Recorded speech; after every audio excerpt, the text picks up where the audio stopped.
And we are live. How you doing, everybody? It's your boy Wardy. That's Patrick Hennessy, and we're back at it with Bridging the Gap, Episode 7, live here on the WardyNYM YouTube channel, as we'll be breaking down all the latest in Mets and Yankees land, a true breakdown of New York baseball. And for those that are new here that are unfamiliar with our show, we like to be animated, we like to be a little bit nonsensical at times, and we like to have fun, and we certainly like to get into our fair share of debates. Our last show was headlined by the breaking news that happened minutes into the show, Marcus Stroman signing with the Yankees, which Patrick Hennessy, for those that don't know, is a huge fan of Marcus Stroman, so he reacted glowingly to the news. Cue the sarcasm here. We're going to talk about his presser today and see if Pat still feels the same about Stro or different. We're going to get into Blake Snell and how he said no to the Yanks at $150 million, but now the Mets might be linked to him because it makes very little sense. And yes, as a Mets fan, I agree it makes little sense.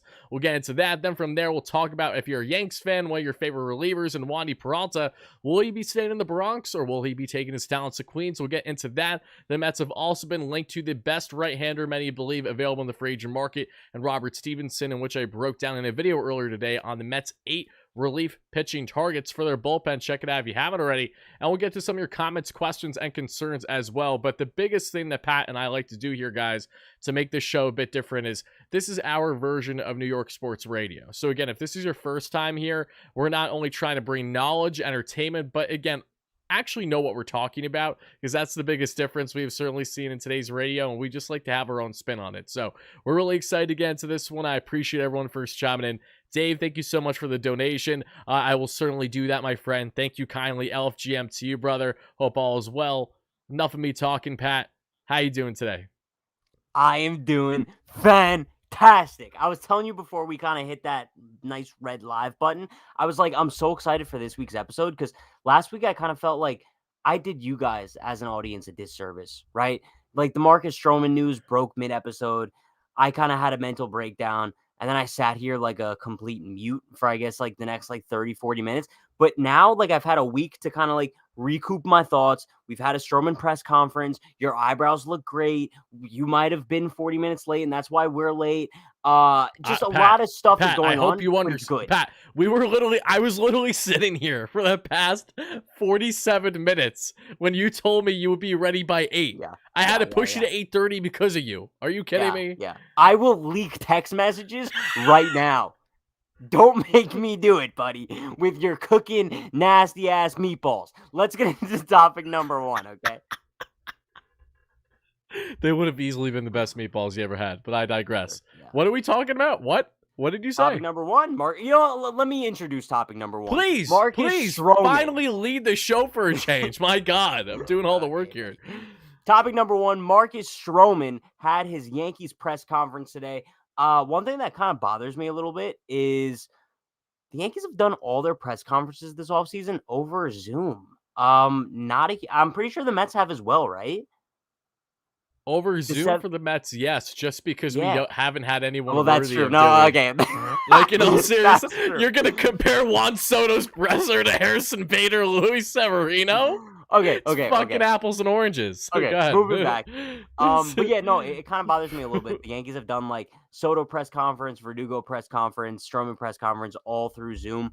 Bro, it hits different when like you introduce a player in person, they put on the jersey. Granted, like Soto might only be a 1-year thing, so I get why they might not want to do it. Regardless, Stroman, it's kind of weird because I would say over this past week, like he has been Yankee lover number 1 in the world, right? Like I don't think in this past 7 days span, anyone has been more supportive of the New York Yankees than Marcus Stroman. He's been posting about it nonstop. He went to the Knicks game courtside where it is Yankees stuff. And today, did you hear the fan reaction? No, I didn't actually. Healthy mix of booze. Really? No, yeah. Well, because I'd imagine like half the people there are Mets fans too, and half the Yankee fans don't even like him yet. Exactly. Right? So kind of just like it's weird. But the Yanks fans that are liking Stroman now are like you, where you're just switching up because he's a Yankee now. Yeah, basically. But as far as the press conference goes, he kind of said everything that a Yankee fan who might be on the fence when it comes to Stroman, like he gave him exactly what they want to hear. And just the way I view it is I guess just my instant thoughts. Some of the things he said was like he's looking forward to the pressure of pitching for the Yankees. Like this is his dream. He's looking forward to pitching in front of his friends and family. When he's healthy, he could be the best pitcher in Major League Baseball. And sure, like these are great sound bites and great quotes, but until he actually kind of like shows it on the field, and provides the Yankees with value, this is nothing but smoke for me. We know Stroman; he's a talker. And he's the type of dude where, bro, I don't trust a word that comes out of his mouth. You know what I mean? It just kind of feels also because, dude, I mean, you love sending me the video from when he was on the Mets. He's like, yeah, like most of my family's Mets fans anyway. So it's like I never wanted to be a Yankee. But I think something both of us can agree on after all this time is the reason Marcus Stroman has been the biggest Yankee hater all these years is because he's been dying to be a New York Yankee. You said Do you he's not been think that's dying. true? You said he's been dying to be a New York Yankee. Yes. I genuinely think think that that's where like the hatred comes from. He was like jealous of not being on the team. I think that's definitely in part true. Yeah, I think he was really pissed off by it. He got sensitive. Cashman said literally back in 2019, like, we don't need you, brother. And now apparently in the presser, they laughed about it, according to Stro. I mean, the things I can't stand most about Stro is really how two-faced he's been, going back to when we were talking last week.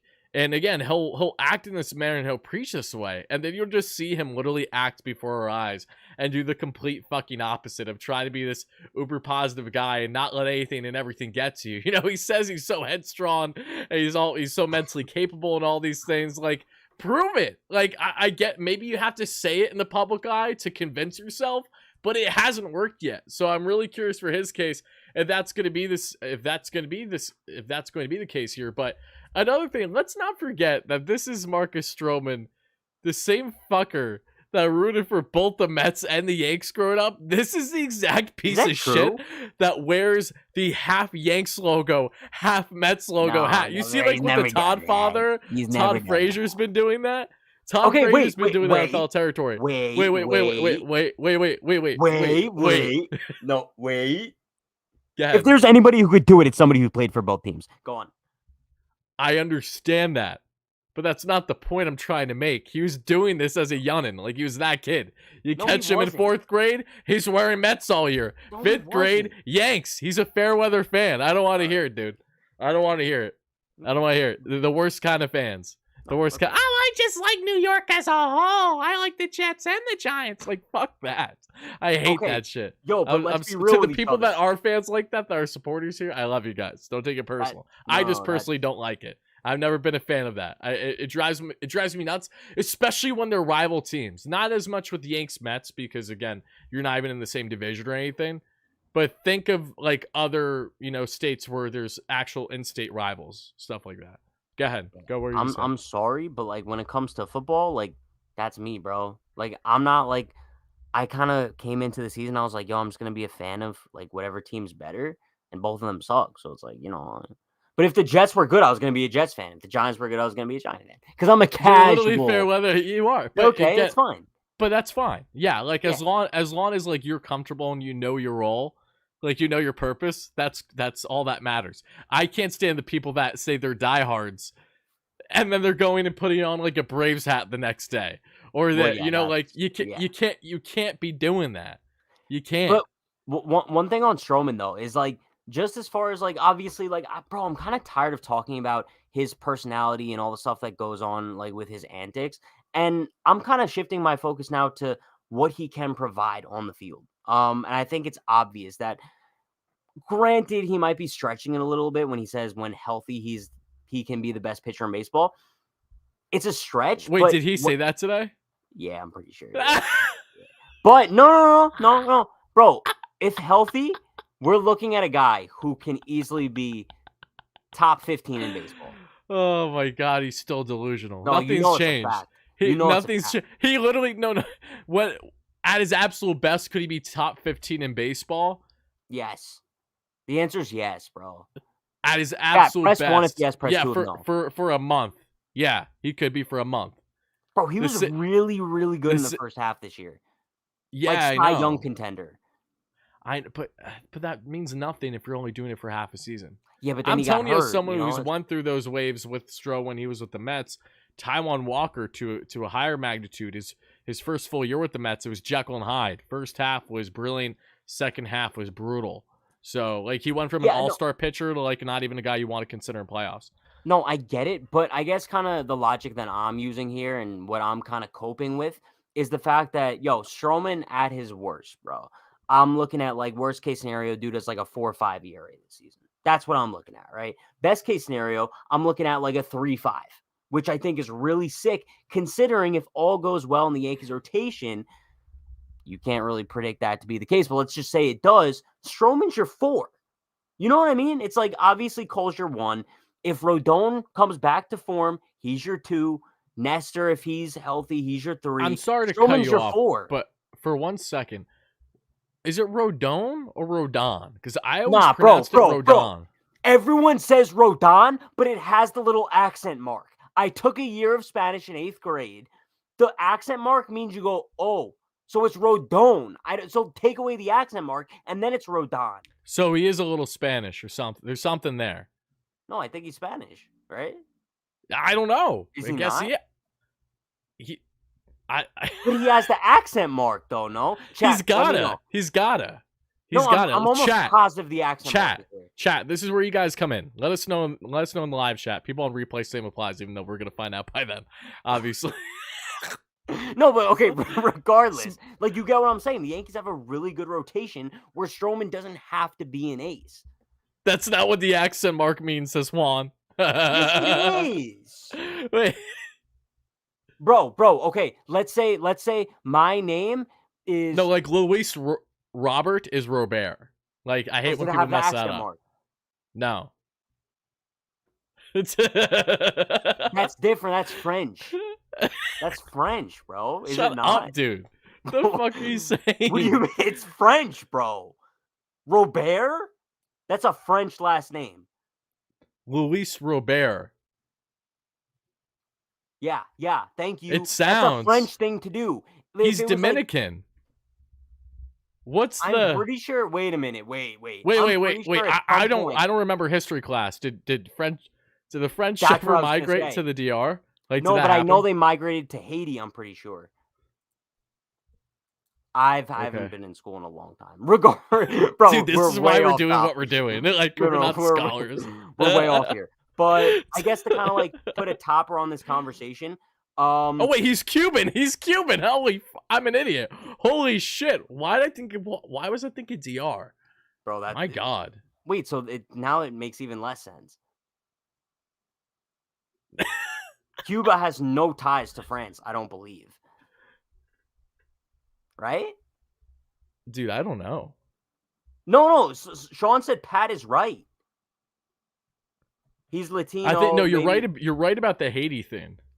Oh, it's someone in the chat, but Patrick Hennessy with like all the accents on the ends. So it'd be Patrick. You mean colonize? They didn't migrate. That's correct. Yes. Okay, dude. Whatever. What I'm saying here is that why were we even on that topic? No, you, because you're like, oh, how do you pronounce his last name? My name's Wardy, and I like being late.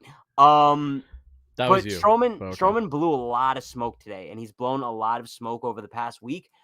I'm not gonna look at the wolf in sheep's clothing yet and trust him, right? Like I said, to kind of start things off here, I'm only going to trust him if he starts producing on the mound and he gets the job done for the Yankees. But until then, we're still kind of enemies. And by the way, I saw this sports blog. I want to say it's called like Essentially Sports or something. They kind of dug up the interaction I had with Stroman from last year. They wrote an article about it, posted it on my Instagram story, tagged Stroman, and I said, "Welcome to the Bronx." He saw the story. So we may or may not be. He's watching. I was watching. But apparently he's like viewed like every Yankee. Like he's been sharing like a lot of Yankee fan stories and stuff like that. He didn't. You want to know what one thing has been a constant? His lack of activity on Twitter. Yeah, bro. Yeah. No, that's my thing too. Okay, bro. I guarantee whoever's part of his PR team said, "Cut the shit. cut the shit, No, but dude. this goes back to like the summer, I believe. Yeah, no, he hasn't tweeted since like July 6th. He hasn't liked Yeah. anything since like early to mid July. Yeah. No, dude, I think I'm the reason. You broke him. Oh, I broke Marcus Stroman's Twitter. You broke your number 3 or number 4 starter. I hope you realize that. I think it's going to be really interesting to see how the season goes, though, because this is going to be a scenario where it's like such a feel good like comeback story in my eyes, where Marcus Stroman might Luis be my Robert favorite. is in fact Cuban, and I think Rodón is too. What some people are saying in the chat. There's no way you're still on this topic. Dude, go ahead. No, are you? Dude, okay? we have more important things to talk about than Stroh's presser. Come on, go, dude, go. I'll leave right now. I don't need, bro. I don't need this. Bring A-Rod in. He'll be more freaking. He'll be more fun than you. Rally Rod, by the way. Bring Rally Rod in because he'll be like you last episode after you signed Stroh, just a fucking sitting there doing nothing for a half hour. Go ahead, bring him in. It wouldn't be any different. You want to get into topic number 2, Mr. Wardy? Do you have any final remarks on Marcus Stroman? So you're not convinced, but you're cautiously optimistic now. Is that what it is? Yeah. And I also think it would be a really fun story if he did well. But, yo, if he does bad, bro, he's like me and him are enemies for life. I'm just saying. I really hope. I have an open mind to this. I do have an open mind. You're soft. You're switching Why up am so I soft? quick. You're switching up so quick. Dude, it's not switching up. It's I want to see the Yankees win a damn World Series. And if this dude who called me a loser pitches well, okay, I still don't have to like him. But if he helps get the Yankees a ring, bro, he's better than having Domingo Germán in the rotation. Like, come on. Okay, fine. I'm here for the good of the Yankees.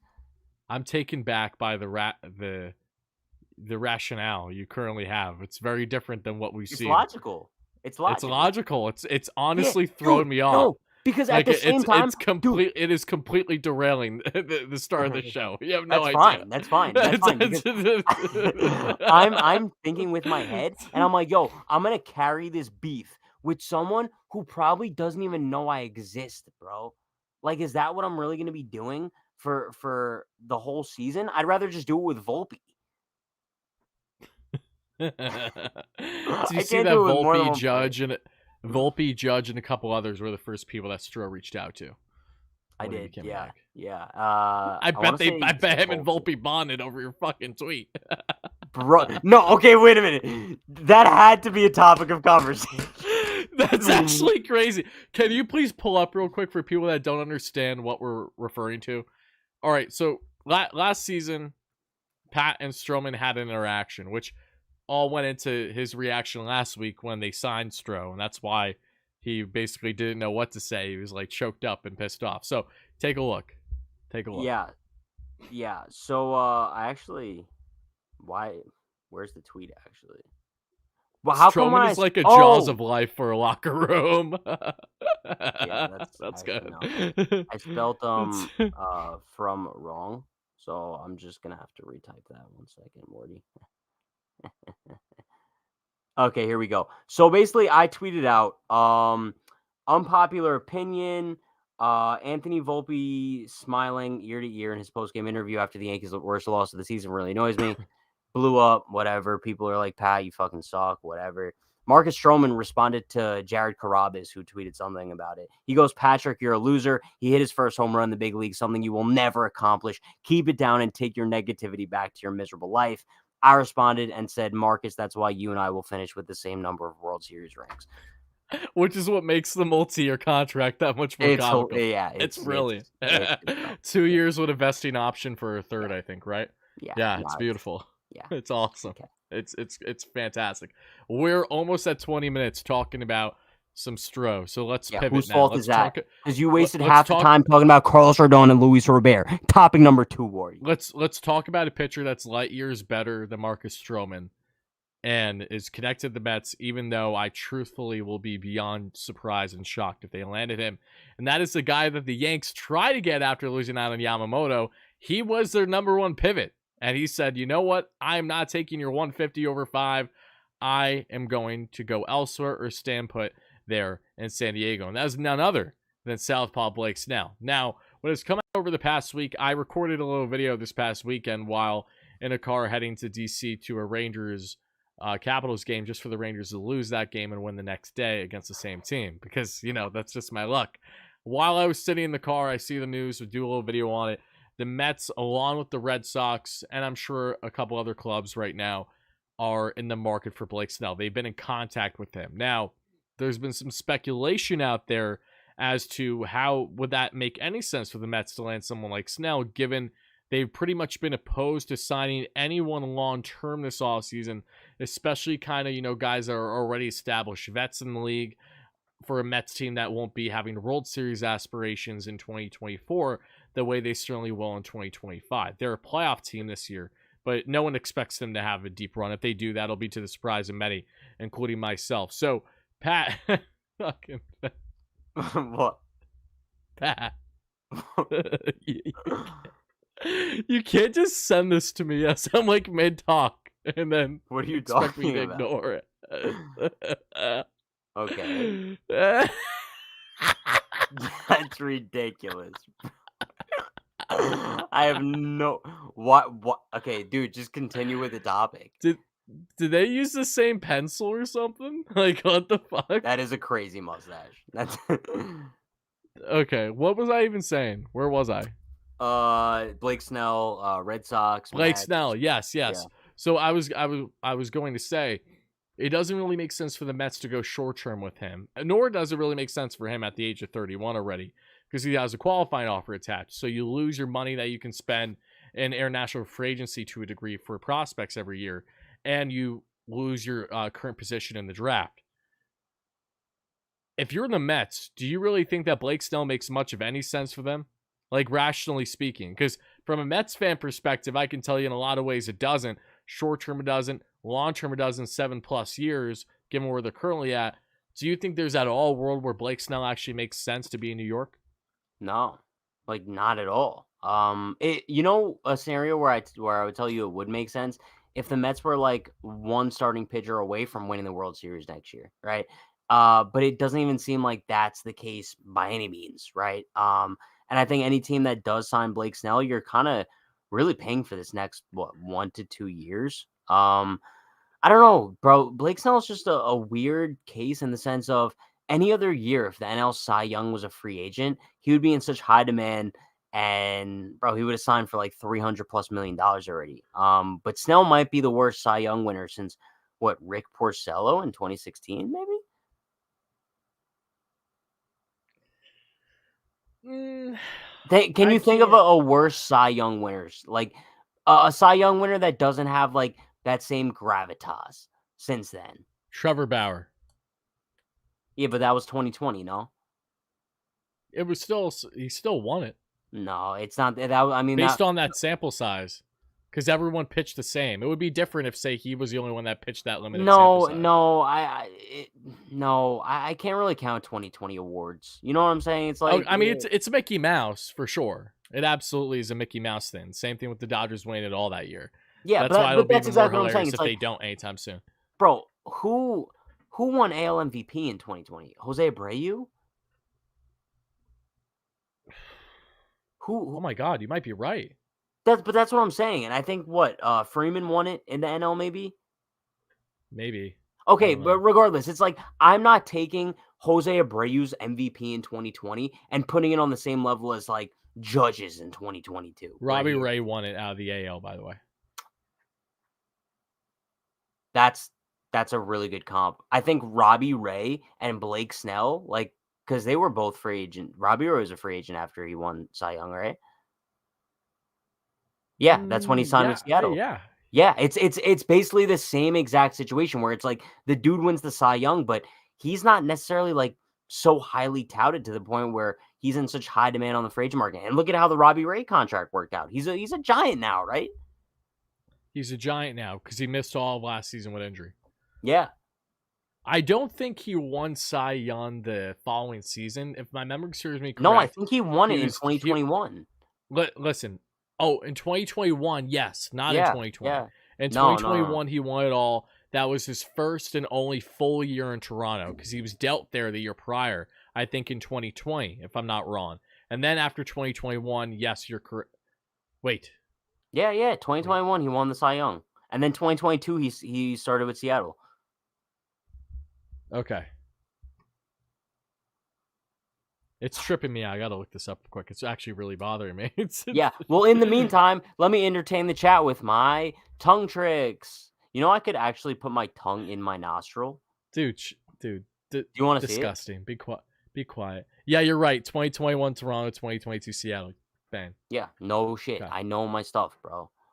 Yeah, for once. Okay, let's get to some donations before we get a little bit farther. No, I want to know. I want to know what you have to say about Blake Snell, though. Okay, can I answer these quick and then get back to you? Because it'll take 2 seconds. I guess, yeah. Okay. Dave, thank you so much for the donation. He says, if Skankies make playoffs, they lose in the first round. I mean, that would be very much a Skankies thing to do. Drew with the $5 donation says, Pat, if he does well, Marcus, I'm sorry I was wrong if he does bad. I'm sorry I was wrong. But if he does bad, Marcus Stroman, you're a B word. I couldn't send it. It wouldn't let me. That's actually pretty funny. There's a censor in the chat then. Appreciate the donation, Drew. Thank you. So my thoughts on Blake Snell are this. I don't think he's fit for New York for a couple reasons. And it's headlined by the type of pitcher he is. Blake Snell is going to walk everyone and their mother, and then he's going to strike out the side. You know what I mean? Yeah. In New York, with that kind of pressure, like he purposely walks a lot of guys at times to get to specific batters. Like that's very much a known thing. He has a lot of success with the high walk rate, similar to like Jake Diekman as a reliever, for example. Walks a shit ton of guys, but also gets a lot of quality outs. He strikes out guys at a great clip. Snell had over 230 Ks last season. I'm not buying into his ERA, just over 2, because his expected numbers were a run and a half, if not more, larger than that. That's what tells you what he really can control. But Snell is a pitcher that, even as dominant as he can be and have just these tremendous stretches, in New York especially, I just don't foresee him boding well. I think the fan base is going to get on him really hard if he was a Met or a Yankee for that matter. I think the pressure will be to a much higher magnitude versus what he dealt with as a Tampa Bay Ray or a San Diego Padre. Two of the most calm and chill places a player could possibly be while being a major league pitcher. You know what I mean? Yeah. So no, it's fair. That's kind of where I stand with it. I have concern long-term how he would profile and project on a long-term contract. I mean, there's rumblings. Someone said in the chat that he might be looking for, 9 years at 270. Which is insane. Who in God's name is giving him anything remotely close to a Garrett Cole contract? Like, what are we even thinking here? So you're saying that Garrett Cole deserved that contract? No. Bro, Wardy, come on, until dude. You win a World Series with him, no. And the reason why I say that is I think every long-term contract in Major League Baseball is a massive overpay. I understand it's the market, so I don't scoff at it. Like it doesn't faze me, but I think they're all overpays. And the few ways There's one player. There's one player that signed a long-term deal as a contract of a pitcher and has amounted to that contract and then some, and that's Max Scherzer. There's been very little people outside of that since then that have done it, and it's in large part because these long-term deals are more of a newer thing. They aren't as common. Max kind of helped open the floodgates a little bit, especially with the magnitude of his deal at the time. He's still getting paid in deferments by the Nationals, but without Max, they don't have the playoff runs that they have. They don't have the World Series championship that they have. Like, he was vital in that run. No, I get it, but also at the same time, it's like you look at that Garrett Cole contract. I can't name a single pitcher in Major League Baseball right now that would be more deserving of that deal. Genuinely can't name a single one. Yankee bias aside. You probably can't either, and you hate the man. No, I do fucking hate him. Exactly, but there's not a single pitcher. This is turning into Garrett Cole love. But what I'm trying to say is that Blake Snell wanting Garrett Cole type money is blasphemy. Well, I guess here's the question. At what point do you draw the line? Are we talking about pitchers that are basically on the cusp of being a free agent or 2 years away? Or are we talking about guys that could still have at least 3-4 years of control? So, like... Anybody, really. Well, if we're doing anybody, then I think there could be arguments to be had on wanting to sign younger guys to long-term deals. Might not reach the 300 level because you're signing them in potentially their pre-arb years, but still, like, Yeah, don't get me wrong. There are very few guys in Major League Baseball that deserve the magnitude of the contract that Garrett Cole has. And I don't believe that he deserves the money to this point. I commend him for getting the Cy Young. I think that's a very important thing for him to do. And he has been very effective, but it's not only going to come down to winning a championship. I mean, it really is, because I just want to see how he performs in postseason. You know what I mean? Fair. Like, I like mean, but bro, he he's showed done he he's showed done he everything showed in the postseason though. he's shown more life in the postseason in Yanks' previous runs for sure.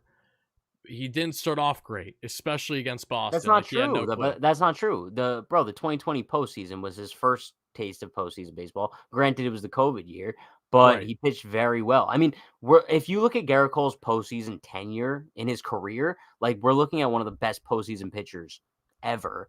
And if you look at his Yankees postseason pitching career, he's had really one bad game, and that was a wild card game against Red Sox. Not making excuses, but he was hurt, right? So bro, I like not to turn this into a Garrett Cole thing, but he's earned every dollar of that contract. And if and when the Yankees win a World Series during the duration of his contract, a massive part of it will be because of him. You know? It should be. Yeah. Yeah. I think you can make the argument that if the Yanks say win it all this year and Cole has a little bit of a down year, that hurts him more Yeah, than it sure. helps him. For Maybe. sure. You know what I mean? Especially because Yo, he's the one getting the biggest bucks in that rotation. before I forget this point, because we're talking about championships and stuff, I was Yeah. reminded the other day, just by like browsing on Twitter, that the Rangers beat the Diamondbacks in the World Series this year. And I'm gonna be completely honest with you, it feels weird to me that happened. Like, it doesn't feel like the Texas Rangers won the World Series last year You want to know why it doesn't feel that way? because no one watched. Not that no one watched, but because of Because where they we haven't done reside. anything this offseason. Oh, maybe. It's because where we reside. You know, you can't. We don't No, but get. that's not true, though. No. I can't No, say it that's true because absolutely is. If you're living in no, Texas, you think it isn't going to be very prominent and more relevant around you. nah, because Like, bro, like in past years, like I knew the Braves won the World Series in 21. I knew the Astros won it in 2022. I knew the Dodgers won it in 2020. right. The Nationals, who could forget them winning the World Series in 2019? Well, I mean, Like it was just a it very is forgettable World Series. it is a very forgettable World Series, even though it was a very fun run. It's forgettable in the sense of those are still two teams that have fairly smaller fan bases.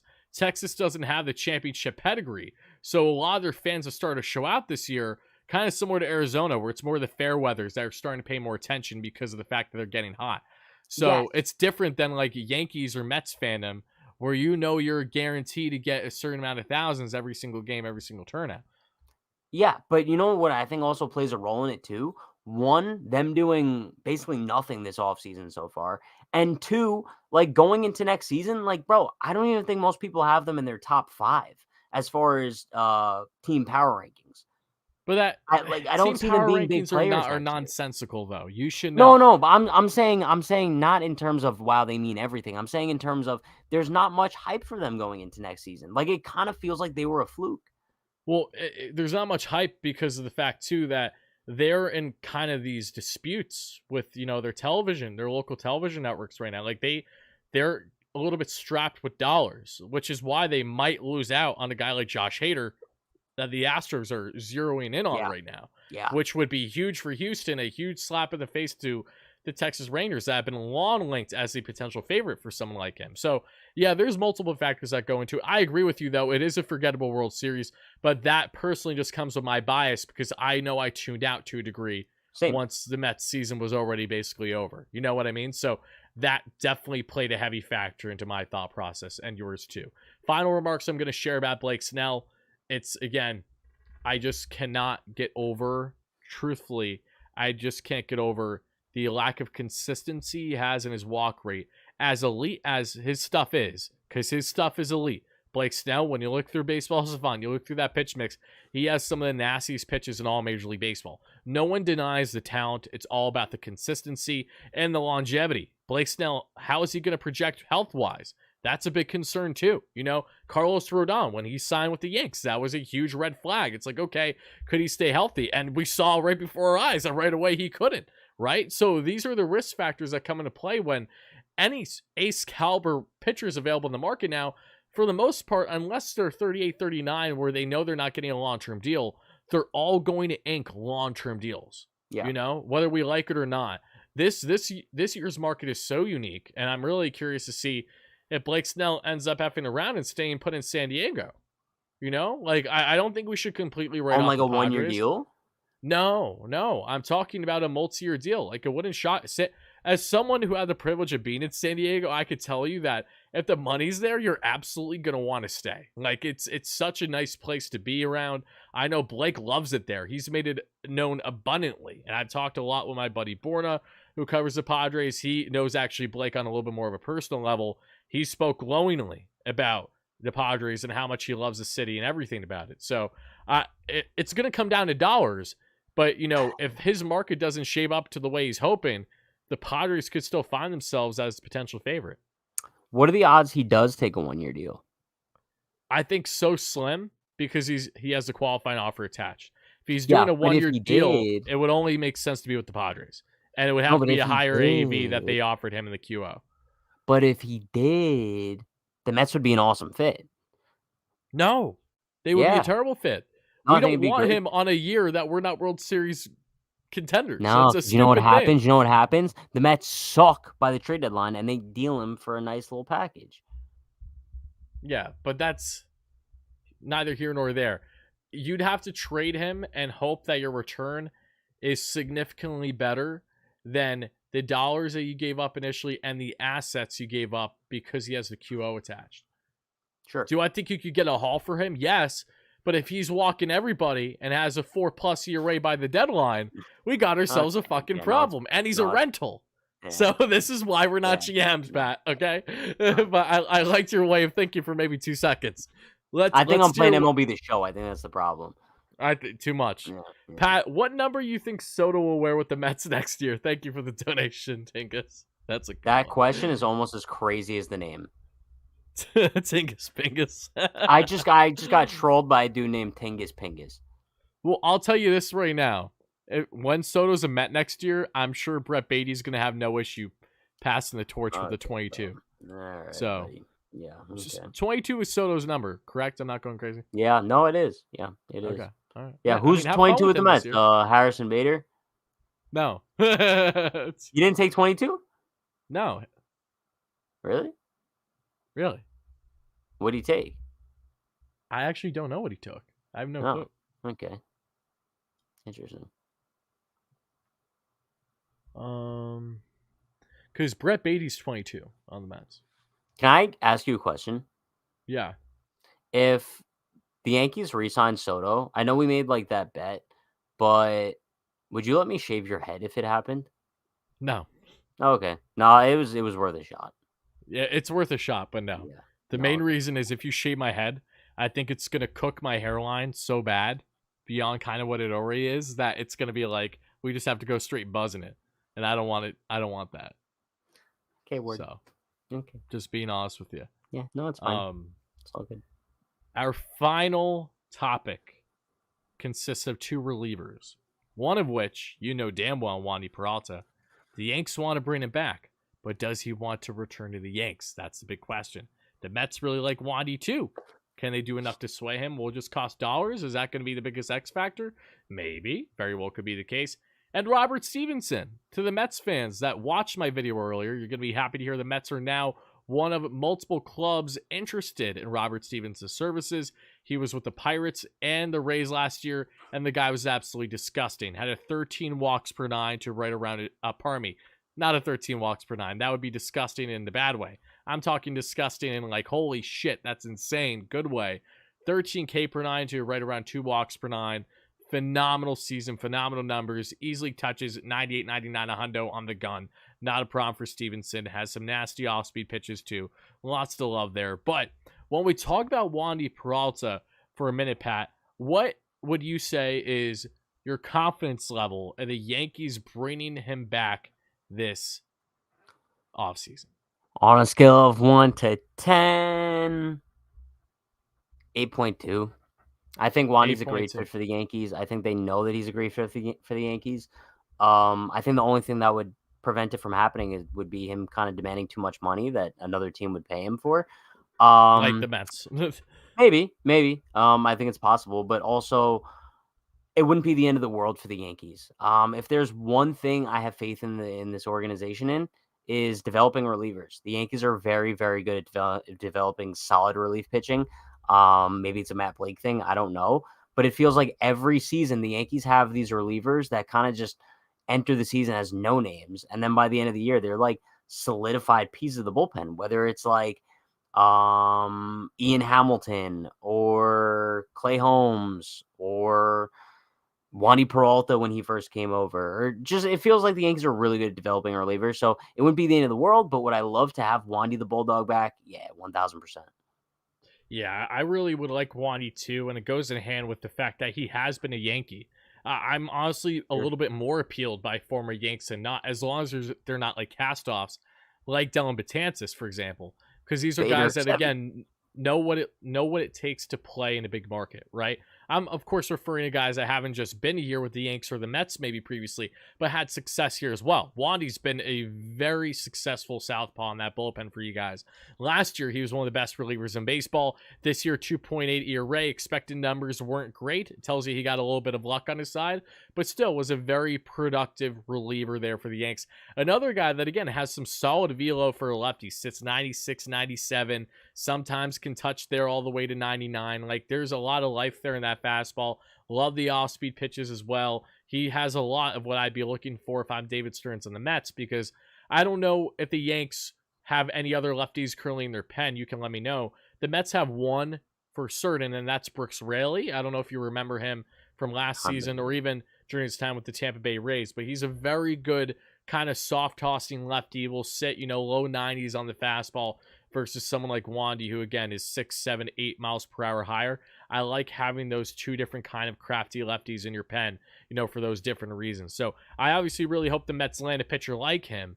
But the beauty about this free agent market, with it dragging out as much as it has, Pat, there's a lot of really, really good relievers out there. Like dummy good. Like guys who would come in and easily could be competing for, some of the best reliever, pitchers of the year award. I don't even know what you would call it, right? Is there other than right? If I'm not going crazy. There's the I believe it's the Trevor Hoffman Award in the NL and the Rivera Award in the AL. Yeah.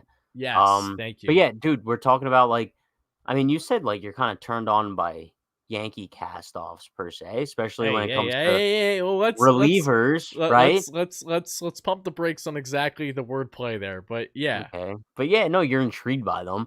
Left-handed reliever, was on the 2022 Yankees, right? Great, decent postseason run they went on.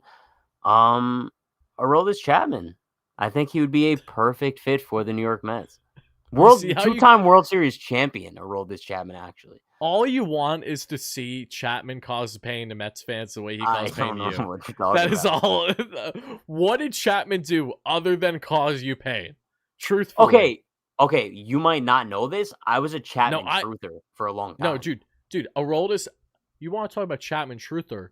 I remember when this dog started out as a starter with the Cincinnati Reds. All right. Yeah. I know plenty about Aroldis Chapman. Remember, I think he's a bum. I think he's a bit of a piece of shit. But outside of that, he's had a flame-throwing arm for the past decade. And he's huge. He is huge. I mean, it makes sense why he touches freaking. I remember when he got dealt from the Yanks to Texas. Why you got that look at you? What? You said he's huge, and you just had a very awkward stare into your No idea what you're talking about. All right, brother. Hey, to each their own, man. But whatever, dude. But remember when Chapman went to Texas, and he just somehow, some way got 4 miles per hour back in his fastball? Yeah. He literally was touching 104 on the gun against the Royals. We're like, what the fuck? Where did this come from? Yeah, I mean, let's take a look at Aroldis Chapman real quick. Let's entertain this thought for the last couple minutes we have here in the show. No, but dude, the craziest part is, even if you want him or not, it's something I could totally see happen. It would be such a Mets move. It would make... See, Chapman, how bad is he in non-save situations? Is he better in non-save? I mean, dude, it's weird. It's he's either the best. Nah, I can't, dude. That walk rate literally makes me want to throw up. But that's the thing. It's like Jake Diekman. He does it every year. If he just did it even every other year, where you can calculate it, so it's his walk rate was a 6 this year, it'll be a 3 this season. It Yeah. isn't even like that. He's know. horrendous. His K percentage this season, though, holy shit. Almost 16 K per 9 to a roughly Yeah. 6 walks per 9. No, A it's insane. 3.09 ERA, a 2.84 expected ERA.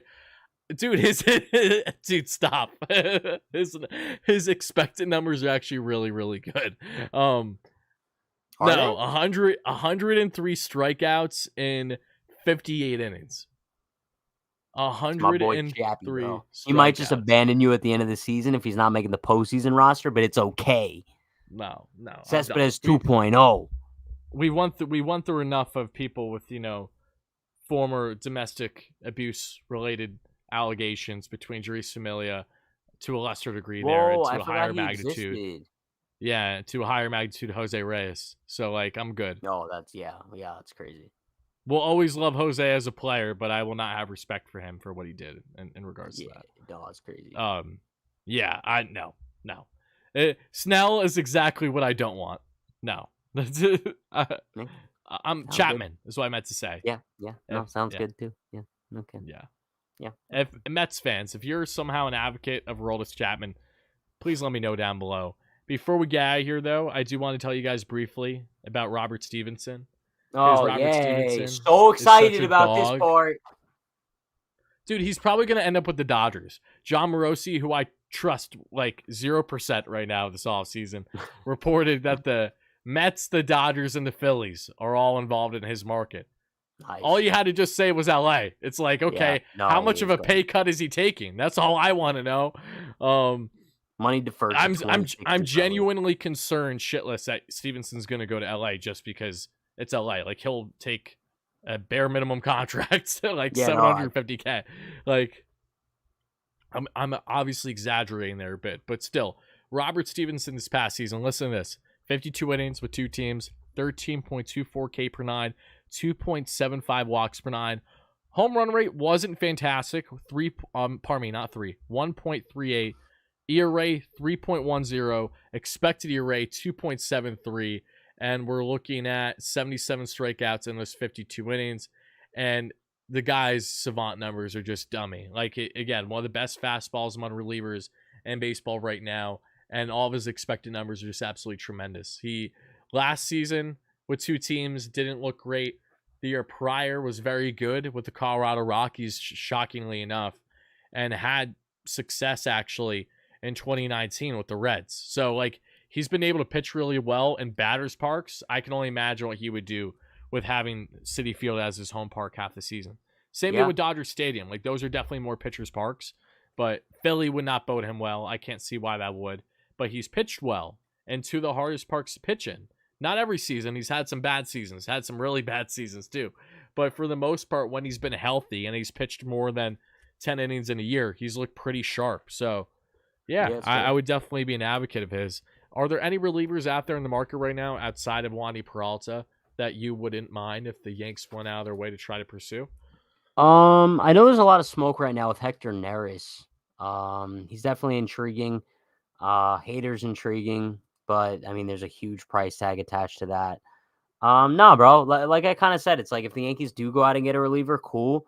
If not, I fully trust the organization to develop whatever arms they need. So yeah, I don't think it's a must-have thing for the Yankees, bro. I think if the season started tomorrow, I really like where the Yankees are, rotation-wise, lineup-wise, bench-wise, bullpen-wise. I think they could get by and easily make a postseason run. Okay. Yeah. No. If there's one thing that I've envied, wait, what? What? What did you just say? What? Yeah. That's what. Too bad you can't say the same, Wardy. Yeah, you're right. I can't say the same. I'm looking forward to finally building a team that can churn out a competitive bullpen every single year. We haven't been able to consistently, but that's because of getting a whole new owner and everything. Things change. We're aware of that. And there's one thing that I have been envious of with the Yanks, outside of just their team history as a whole, it has been their ability to have a solid bullpen pretty much every year. Since I've started watching baseball on the daily, that's one thing that I've always acknowledged about them. It drove me nuts. When Clay Holmes first broke out, I was like, this motherfucker. Weird. It's frustrating. But again, though, that just shows you how fickle relievers can be and why it's so important to have your own structure, like a true structure in place in an organization where it really doesn't matter who's going to be there. Like 8 out of the 10 guys you deal with, you're going to have a strong amount of success with. You know what I mean? Yeah. And their roles, they know them perfectly. The Tampa Bay Rays do it better than anyone else and how to utilize guys in unique ways. But just kind of knowing your role and being composed is something that we've seen a lot with the Yanks in their bullpen. So hopefully that's something that the Mets can build starting the season with Edwin Diaz back, which I am beyond ecstatic for. We're going to finally have some excitement, you know, for some weekend games because we had none last year whatsoever. None. Why are you talking shit? I didn't say anything. Nothing. Okay. Nothing. Okay. All right. Well, He just that being probably said, won't get many save opportunities. That's all. Oh yeah. Yeah, we'll see about that. Okay. We'll see. Yeah. We'll see. All right. Yeah. How does it feel to know that Aroldis Chapman was a Yank for how long? He won a World Series while not being a Yank. It's a crazy thought. Yeah, no. It's like from 2016 to 2022, he was a Yankee for all but maybe 2 months. And in that time frame, he won 2 World Series. So it's wild. Yeah. That is wild. It's okay though. Yeah, he's a winner. I'm not. No, I'm a winner. The Yankees aren't. There you go. There you go. Quote of the day, quote of the year. Patrick Hennessy, I'm a winner, but the Yankees are not. Put it on the liveboard. All right. That's going to do it here, guys, for our latest edition of the Bridging the Gap, episode number 7 coming at you. Hope you guys enjoyed. This was just a whole lot of everything, a whole lot of nonsense. I was so laid back in this one, too, just because it's fun to shoot the shit, but especially when, you know, I'm expecting to hear Pat be irrational about Marcus Stroman. He comes out and he sounds exactly how I would probably sound if I was in his shoes. He did a good job. I give him credit. He's learning. Baby steps, but we're getting a long way. Appreciate everyone watching. Make sure to hit that like and subscribe button on your way out. If you're watching on replay, same applies. Let us know your biggest takeaway from tonight's show. That's Patrick Hennessy. You can check him out on Twitter, X, at UnhingedPatrick. Same thing on YouTube. Same thing here for me with Wardy, at WardyNYM on YouTube and on Twitter. Thank you guys so much again. We'll talk to you again real soon.